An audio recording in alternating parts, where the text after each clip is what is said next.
Pada awal Juli 2026, tim gabungan kepolisian melaksanakan operasi penggeledahan massal yang mengguncang publik terkait dugaan 3 kasus korupsi luar biasa.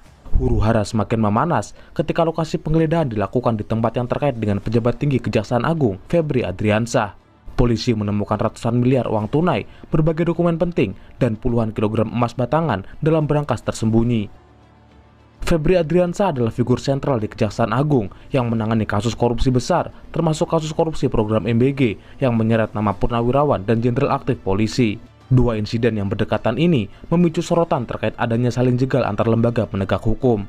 Lantas, apa yang sebenarnya terjadi? Siapa Febri Adriansah dan benarkah ia terlibat dalam kasus korupsi? Ketegangan antar 2 lembaga hukum bukan hal baru di Indonesia. Kepolisian dan Kejaksaan Agung memang kerap bersitegang dan bersaing ketika menangani kasus korupsi kelas kakap. Kewenangan menyidik kasus korupsi yang dimiliki 2 lembaga ini, alih-alih menjadi sinergi, justru memunculkan kompetisi dan perlombaan siapa yang lebih dulu menangani kasus besar, terutama kasus-kasus mega korupsi yang menyita perhatian publik. Dalam beberapa tahun terakhir, Kejaksaan Agung mendominasi penyidikan kasus korupsi luar biasa di Indonesia. Tugas pemberantasan korupsi di Kejaksaan Agung diserahkan kepada Jampitsus atau Jaksa Agung Muda Bidang Tindak Pidana Khusus yang dipimpin oleh Febri Adriansah sejak 2022.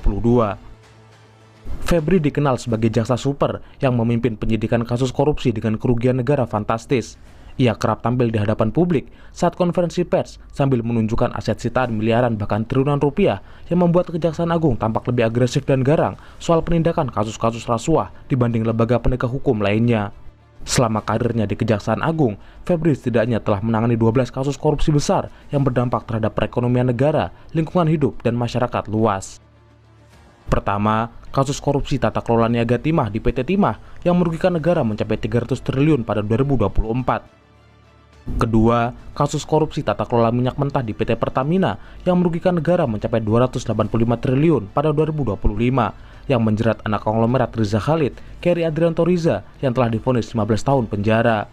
Ketiga, kasus korupsi PT Asabri yang merugikan negara sebesar 22 triliun akibat penyimpangan pengelolaan dan investasi yang dilakukan oleh mantan petinggi perusahaan dan swasta. Keempat, kasus korupsi PT Asuransi Jiwasraya yang merugikan negara hingga 16,8 triliun akibat manipulasi laporan keuangan dan investasi bodong. Kelima, kasus korupsi ekspor minyak sawit mentah yang merugikan negara mencapai 10-14 triliun dan menyebabkan kelangkaan minyak goreng pada 2022. Keenam, kasus korupsi PT Duta Palma Group yang merugikan negara mencapai 74 triliun pada 2022. Surya Darmadi selaku pemilik perusahaan mengalihfungsikan lahan secara ilegal di Indragiri Hulu menjadi kebun sawit.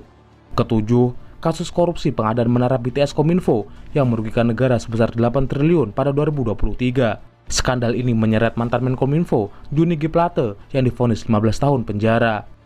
Kedelapan, kasus korupsi impor besi ilegal yang melibatkan 6 perusahaan swasta dan sejumlah pejabat Kementerian Perdagangan. Kesembilan, korupsi impor tekstil yang merugikan negara hingga 1,6 triliun dan menjerat sejumlah pejabat bea cukai dan pengusaha swasta. Kesepuluh, kasus korupsi pengadaan laptop Chromebook di Kementerian Pendidikan yang merugikan negara senilai 1,5 triliun pada 2025. Dan menyeret mantan Menteri Pendidikan Nadiem Makarim yang divonis 10 tahun penjara. Ke-11, kasus korupsi pengadaan pesawat Garuda Indonesia yang melibatkan mantan Direktur Utama Emir Syahsatar dan pengusaha Sutikno Sudaryo pada 2022. Terakhir, kasus korupsi tata kelola MBG di Badan Gizi Nasional yang ditaksir merugikan negara mencapai 4 triliun. Kasus ini melibatkan para petinggi BGN, termasuk Sony Sanjaya yang merupakan purnawirawan polisi dan perwira tinggi aktif polisi Brigjen Pol Lalu Muhammad Iwan.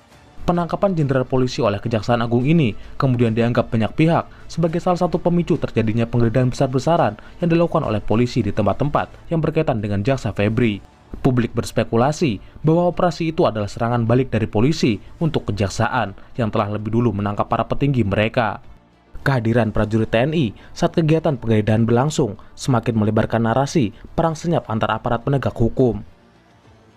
Tim Korps Pemberantasan Tindak Pidana Korupsi Kortas Tipikor Polri bersama Polda Metro Jaya menggeledah sebuah kafe di kawasan Cipete dan tempat penukaran uang di Jakarta Selatan. Penggeledahan ini berkaitan dengan penyidikan dugaan tindak pidana pencucian uang dari 3 perkara korupsi. Pada 8 hingga 9 Juli 2026, tim gabungan kepolisian melaksanakan operasi penggeledahan massal yang dilaksanakan di 12 titik lokasi. Operasi ini menyita barang bukti spektakuler, termasuk ratusan miliar rupiah dalam bentuk uang tunai, puluhan kilogram emas batangan, dan dokumen-dokumen penting. Secara resmi, polisi menyatakan penggeledahan ini dilakukan terkait 3 kasus korupsi besar, yaitu dugaan korupsi PT Asabri, penyelesaian utang PT CBS kepada anak perusahaan Krakatau Steel, dan korupsi tata niaga batubara untuk PLTU yang diduga menyebabkan pemadaman listrik di berbagai wilayah. Ketegangan mulai terasa ketika polisi menggeledah 2 tempat yang disinyalir punya kaitan erat dengan jaksa Febri Adriansah. Di salah satu rumah pribadinya di Sentul, polisi menemukan 74 kg emas batangan dan uang tunai senilai total 476 miliar. Febri sendiri mengakui bahwa rumah itu adalah miliknya, tapi ia menegaskan bahwa emas dan uang ratusan miliar itu bukan milik pribadi, melainkan dimiliki oleh orang lain. Yang kedua tentang rumah Sentul, ya, itu memang rumah pribadi Jampitsus yang sudah sejak lama. Itu bisa dilihat bagaimana proses kepemilikan sejak awal, ya.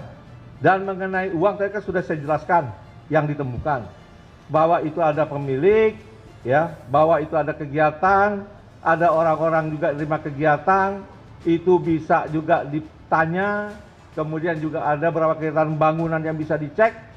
Semua kami yakin dapat dipertanggungjawabkan dengan benar. Sementara di sebuah kafe bernama Cafe The Clan di Cipete, Jakarta Selatan, polisi menemukan uang tunai senilai setidaknya 60 miliar. Kafe ini dikelola dan dimiliki oleh Ferianto Hongkiriwang bersama istrinya Susan Limurti di bawah bendera PT The Clan Kulinari Nusantara. Febri sendiri kerap berada di kafe itu untuk sekedar makan atau melakukan pertemuan. Bahkan, Febri pernah dikuntit anggota Densus 88 di kafe ini pada 2024. Sebuah insiden yang kemudian memperburuk hubungan Kejaksaan Agung dengan kepolisian. Sang pemilik kafe bernama Ferianto adalah pengusaha asal Sulawesi Tengah yang dikenal sebagai pemilik jaringan restoran makanan Perancis. Menurut laporan mantan personel BIN, Kolonel Purnawirawan Sri Rajasa Chandra, Ferianto memiliki kedekatan khusus dengan Febri Adriansah. Sejak awal, polisi sudah menduga Ferry berperan sebagai perantara atau maklar kasus dalam pengurusan berbagai perkara korupsi besar yang sedang ditangani oleh Kejaksaan Agung. Ferry juga sempat ditangkap polisi atas tuduhan penculikan dan penganiayaan terhadap anggota Densus 88 pada 2025. Penangkapan bermula ketika anggota Densus 88 itu diduga membuntuti Ferry, yang kemudian memicu campur tangan pihak TNI. Penemuan aset fantastis di rumah pribadi sang jaksa yang diduga merupakan hasil korupsi langsung menggegerkan publik. Febri yang dalam beberapa tahun terakhir dianggap sebagai jaksa yang bersih dan tegas melawan korupsi, justru kini berada dalam pusaran dugaan korupsi. Lonjakan kekayaan Febri juga dipertanyakan publik. Laporan LHKPN pada 2022 mencatat kekayaan Febri senilai 6,36 miliar dan melesat naik menjadi 18,26 miliar pada 2025. Tak lama setelah operasi penggeledahan dilakukan, rumah Febri dijaga ketat oleh aparat TNI. Kejaksaan Agung menegaskan penjagaan ini murni untuk perlindungan yang memang sudah diatur dalam Perpres dan tidak terkait penggeledahan polisi. Namun, narasi publik bergulir begitu kencang, menyebutnya sebagai perang terbuka antar dua institusi. Meski keterkaitannya dengan kasus yang tengah diusut polisi belum terkonfirmasi, isu ini menambah daftar panjang, kontroversi dan isu miring dalam rekam jejak Febri. Pada Mei 2024, Febri pernah dilaporkan ke KPK oleh Koalisi Sipil Selamatkan Tambang atas dugaan penyimpangan dalam proses lelang satu paket saham PT Gunung Bara Utama yang dinilai merugikan negara. Setahun kemudian, Koalisi Masyarakat Sipil Anti Korupsi kembali melaporkannya ke KPK atas dugaan penyalahgunaan wewenang dan pencucian uang dalam penanganan kasus Jiwasraya, kasus suap Ronald Tanur, dan kasus tata niaga batubara di Kalimantan Timur. Febri dituduh menggunakan jabatannya sebagai pimpinan penyidik untuk kepentingan pribadi atau kelompok, alias korupsi sambil memberantas korupsi. Hingga video ini dirilis, proses penyidikan masih berjalan dan belum ada penetapan tersangka.